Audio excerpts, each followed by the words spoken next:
video man arikupinda mumageto vabuditsa mazinyaya ari lit 2 mabebi amutarisa pakona hanzi nyaya dzake dzese ihit 3 maguys amuona paapfuura hanzi skyrocket ndewe mafresh 4 haizi pressure my G zvobuda chero patv zvinotangira mugeto hakuna kumwe kunotangira madhiri zvinotangira mugeto kana slang kana fame kana mangoma anotangira mugeto hakuna kumwe kunotangira madhiri zvinotangira mugeto. You know what? First of all, it's paramount to thank Skyrocket for this splendid opportunity. I feel very honored and may God bless you, Skyrocket. All right, the genesis of the walk. Indakakura mu generation yataona the likes of Major Ephraim. Sakavaiva mukoma wangu because personally I would talk to him. Do generation atakakure. So I'm giving you a historic background. Kuchakapinda same momo. Yes, I'm a broadcaster. I'm not the news. Chita current affairs. That's another life. But there's another life as well, which appreciates the arts. So I appreciate the spoken word. People are able to communicate themselves, whether they're doing it through music, film, drama. I respect people like that. So to answer your question, so when I was growing up, because my sound systems, stereo one, Silverstone and the likes, and for one to be an MC, ndikutaura semunhu aiona aipinda mbawa achiona kuti ndapinda mbawa mTube night club istapinda mbawa because ndiri munhu anofamba I believe in kutaura nevanhu saka istofamba atiti ukatiende saka ndapinda mTube chama saka ndakukutaurira hivyo. Alright, ndiri ma 15 16 but because zvazvine shine kuchikoro because I was a boarder waiziya saka kwazo no boarding usingazema ngoma ari kuriroko one. So he had to force to follow art because I loved music. I was the school DJ and kwamtoko saka taita kaonana Jabi mani kutaurire kubva pari kufamba achibuda mota apa Major achibuda mota it was beautiful. The Zimbabwe treated these people with respect. Ukona nguva iyo yandikutaura vangane mbiri vaveka vairespectwa kuti uyi icon zveshuwa uyi daro saka taita kaona Jabi yakupinda that feeling euphoria yes I've met the Godfather una Major ishamara saka vachibata maiki soka zvainaka nge Cremora chirungu chinenge chitaura na Major chaindibata mwe kuti una munhu ishamara ari communicate ne English, pure English. You see what I'm saying? So ndakaona promotion of art at that level. Nakati yes varuma vaka this generation it organized because vaipa love and promotion to the arts and opportunities for so many people. Unlike today, I'll come to that later. Saka Zimdancehall manje ndakaona kuti okay, there's another group manje which is emerging in Zimbabwe. This group is a group dominated by mostly youths. And youths are very creative, youths are very enterprising, youths are the future, are the vanguard of any nation. So the creativity which was coming out of Zimdancehall, both in those Zemangoma, it's a couple of general degree and landing, don't be sick. And Suzuki rhythm. No one's there, Suzuki rhythm. I'm squaws, and I dugu. Yeah, ana dugu. Mama biti, apana biti nokunda dugu na nasi. Chero magati we producer no producer chi, but ukunzwa quality of music irizwa ngo eyo. Saka ndakaona Zimdancehall because these streamer communicators. Nakati okay, this is a blessed genre. These youngsters are gifted. Oh, godly gifted. They say, but guess what? They lack the formal structures to be heard. Because Jesus attribute amadzadiwa. Atusita zokufadza vanhu zokugumira ipapo chete. Aiwa paroda kapfuma handizvi.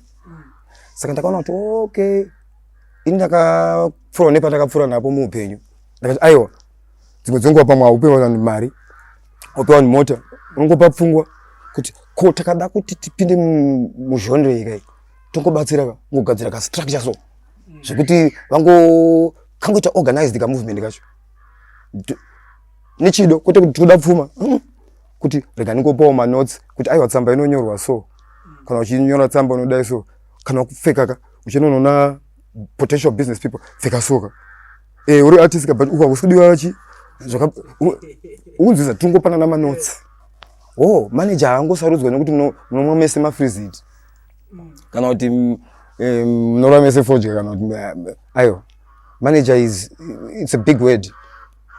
You first manage yourself. That's the greatest management of all. Before you call a manager. That tanga was manager, usati watsvaga manager. Kuzi manager utasewo. Those manotes andakaona kuti ndinangu manotes andoda kupa hama dzangu. Se fellow communicator. Ndo pandakatanga Zimdancehall kungosupport one pandinokwanisa. Saka zvakatanga kona na 2013 ikoko. Okay. Maona kuti you want to be involved. Makatambirwa here ne system. Unokomana because if you are bringing something new, there's always a resentment ukuthi uda kuviringa disorder. Ichokadi. Right, mabvunzo kanaka mkoma skyrocket. That's a very powerful question. You're very intelligent. I like you. You know what? It was a mixed bag. There were those who were saying, this guy is a spy. He's working for so many, so and so.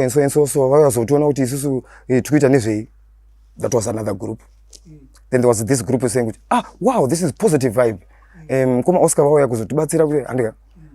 Then there were those who thought maybe we have come to milk the youngsters. To kuvatora pfuma. Unyepera ngopindira wotora pfuma. Vakwanda rozvita maybe those who ndibwera movement yeZimdancehall. Pana nonyepera ngopinda ka. Utotora mari. Artist apasa kutora. Because munenge musingaone manotes. Life idinaro. Mukona munhu wese chiri kuti ngatangere kumba. Unotoudzwawo nevamwe. Zimdancehall filming. Chibotererai. Kuchera chivo. Kuti business inoitwa sei. Taimba ka. Taproducer ka. Saka zvada kutengeswa ka.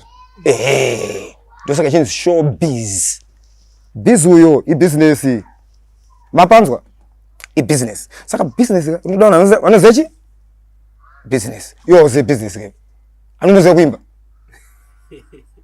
Saka usaite naro kana wakubatsirwa. Hello, titese. Because naro wakati naro mimi ndikuze zvinoita naro. Zvafana kuti ini munondisa nchiverenga news. Superman wanzorova anditi, yo usaverenga uchiti against. Ita kuti against. Ndio ndati amdala super. Akuti chiko.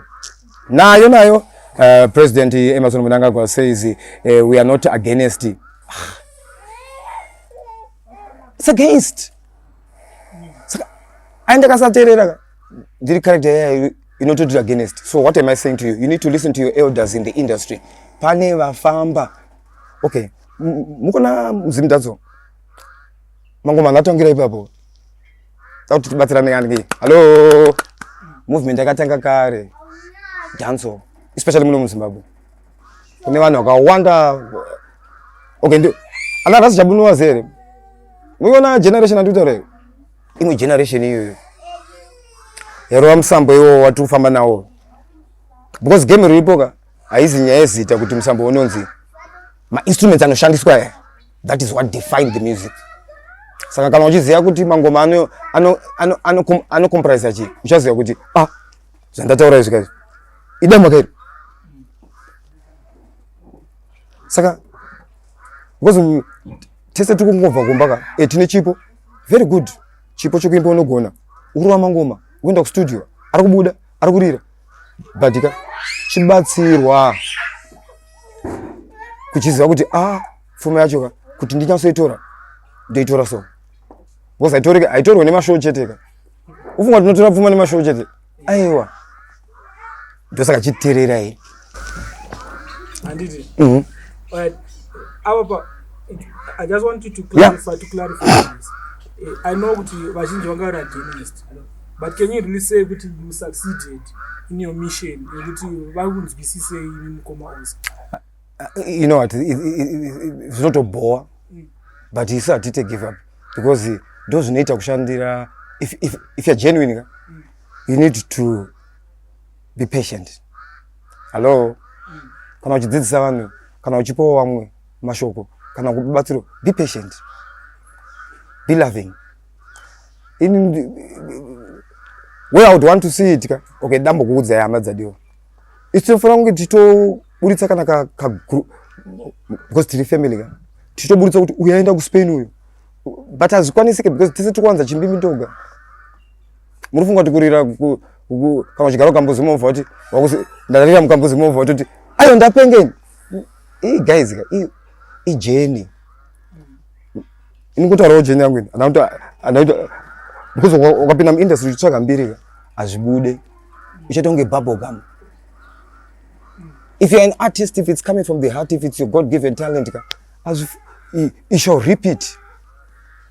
Kumberi kune go, but panadachi endurance. Endurance ndo pekuti hauna mari yekurekoda. But you know kuti you have to do this. Endurance saka zvakakoshera iko izvozvo. Zvironda izvozvo. Pasina zvironda izvozvo, you will not know kuti ndakazokura sei kwapo. Mwari ndo zvanenge adango kuratidza kuti growth ine pattern, haijambwe step, hairombwe, kuimba kurombwe. Hakuzwe madhiri, hakuzwe magroup kuimba kuti nekuti ndofamba negenya iri, nekuti ndizo ndinoimba. Aiwa, igame re voice ne microphone. Wow.